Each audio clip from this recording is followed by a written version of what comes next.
नमस्कार, मी पंजाब डक.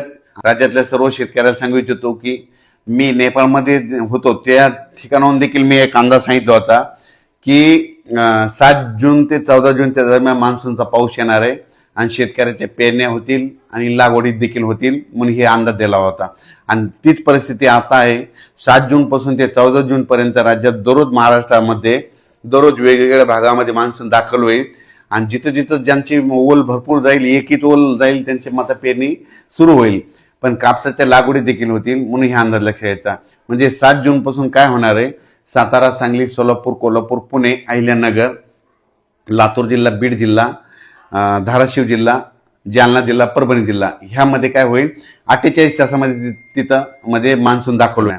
तिथून ते मान्सून काय होईल, थोडं पुन्हा आणखीन पुढं सरकत काय होईल, परभणी जिल्हा, नांदेड जिल्हा, हिंगोली जिल्हा, यवतमाळ जिल्हा, वाशिम जिल्हा, जालना जिल्हा, संभाजीनगरपर्यंत मदाल मारेल.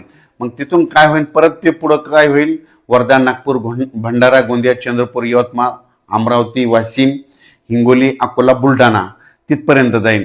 म्हणजे ह्या पट्टा काय होईल, ह्या संपूर्ण असा म्हणजे काय होईल, दररोज पुढं सरकत ते मान्सून कव्हर होईल. मग असं करत करत काय होईल, 14 तारखेपर्यंत मात्र संपूर्ण महाराष्ट्र व्यापून टाकेल. आणि त्याच्यानंतर उत्तर महाराष्ट्राकडे काय होईल, 13 तारखेच्या नंतर मग उत्तर महाराष्ट्राकडे मग ते असा पाऊस तिकडे उत्तर महाराष्ट्राकडे जाईल.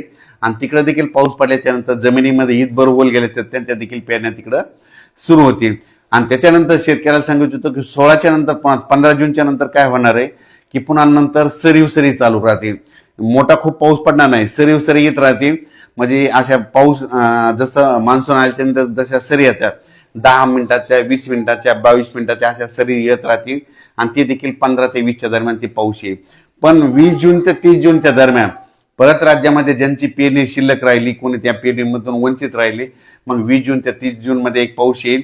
म्हणजे ते काय होईल, 20, 21, 22 जूनच्या दरम्यान ते पाऊस येईल. त्याच्यामध्ये काही जणांच्या शेतकऱ्याच्या पेरण्या होतील, लागवड होतील. आणि 25 ते 29 जून मध्ये जे पाऊस येईल त्याच्यामध्ये देखील शेतकऱ्याच्या काही लागवडी होतील. आणि त्याच्यातून जर काही शेतकरी उरले तर 10 जुलै ते 15 जुलैमध्ये एक पाऊस येणार आहे. 10 जुलै ते 15 जुलैमध्ये दरवर्षी महाराष्ट्रात पाऊस पडतो. आणि त्याच्यामध्ये राहिलेल्या ज्यांच्याकडे वापसा नसली त्यांच्या पेरण्या होतील म्हणून हे अंदाज लक्षात यायचा. शेतकऱ्याला सांगू इच्छितो, तुम्ही काय करा, पण महाराष्ट्रातल्या शेतकऱ्याला सांगू इच्छितो, पेरणी करताना निर्णय स्वतः घ्यायचा, जमिनीची ओल तपासायची.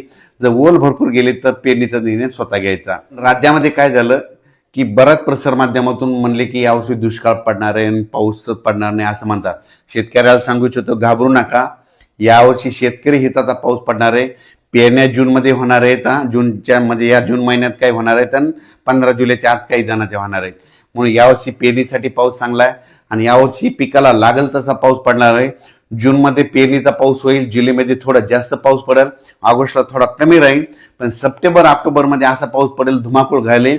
काही जे मोठे धरण तळे ते 2-2, 3-3 दिवसामध्ये पाऊस पडल्यानंतर त्याची ती रिकव्हरी होऊन जाईल आणि त्या तळ्यात देखील पाणी येईल म्हणून हे देखील सांगू इच्छितो. मध्ये पाऊस पडणार आहे, जुलैला जास्त राहणार आहे, ऑगस्टला कमी राहील आणि सप्टेंबर, ऑक्टोबर परतीचा पाऊस धुमाकूळ घालणार आहे.